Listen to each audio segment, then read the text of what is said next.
I go to a church, all the church will face where? Well, Church, not synagogue. Church. The church, the building of the church going to face where? Always east. Always east. You know why? The sun goes through the window. Right. And why they are facing the place where the sun is rising? Because when Christianity has been born, which was surprisingly here in Israel, they tried to convert Jews to become Christians. They didn't make very good success with it. So they moved to other people. Most of the people at the time, except the Jews, were praying to the sun or to sculpture or stuff like that. And most of the temple at the time used to face east.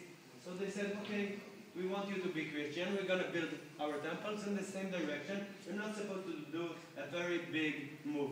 Just instead of going to this temple, come to our temple. Which makes sense if you want to have more beliefs. Well, all the synagogues face to Jerusalem, right. And if I'm in Jerusalem, The Western Wall. the Western Wall, exactly. Means if I'm here in Tzfat, in the north of Israel, the temple or the synagogue going to face south. If I'm in Elat, the synagogue going to face north toward Jerusalem. Okay? All around the world, because this is the holiest place for us, Jews. In the wall that is the most important one, the walls that face Jerusalem, you always have the Holy Ark, and inside there is the Torah books that are handmade, okay? And 3 times a week, Monday, Thursday, and Saturday, they are taking the Torah books out and reading them right over here.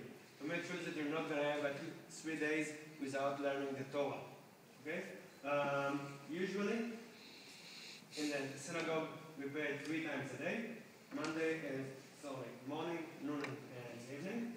And this is an Orthodox synagogue, like most of the synagogues in Israel. Therefore, it's separated between men and women. We are now in the men's section. Up there is the women's section. And if it's not prayer time, like it's now, of course, the women and the men can sit together, no problem with it. It is called the ARI Synagogue, although the ARI didn't really pray in this very building, because in 1837 there used to be a huge earthquake here in Tzfat, and most of the old city has been destroyed.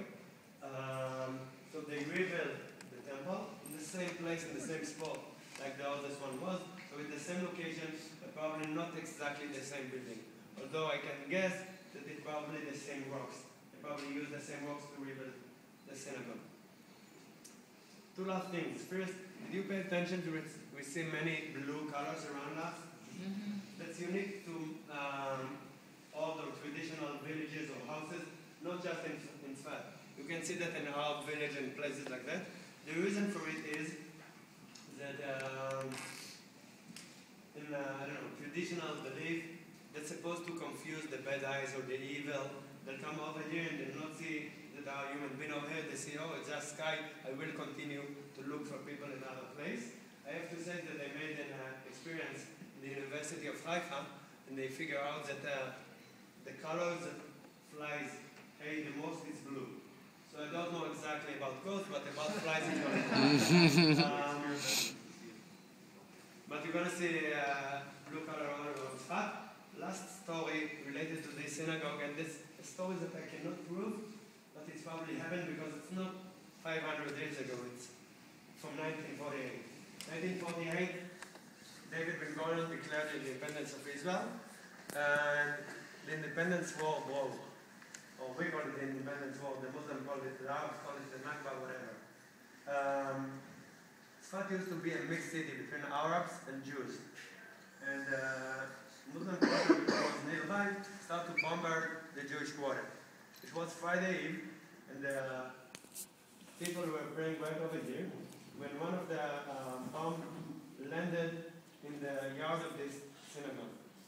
One of the ricochets threw into the synagogue, and actually made a hole on the other side of the house. You see it on your way out. Thanks God, one of the prayer was exactly doing like that in the same very moment, and his life has been saved. Sorry about that. And his life has been saved thanks to the fact that he was laying down and the ricochet on the platform.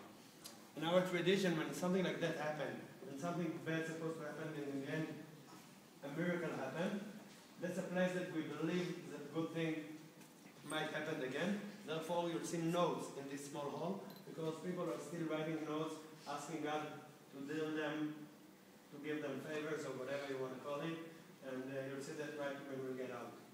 I think that's about it. It will be very nice if you donate a shekel or two to the synagogue while we'll get out. You don't have to, but it could be nice. Okay?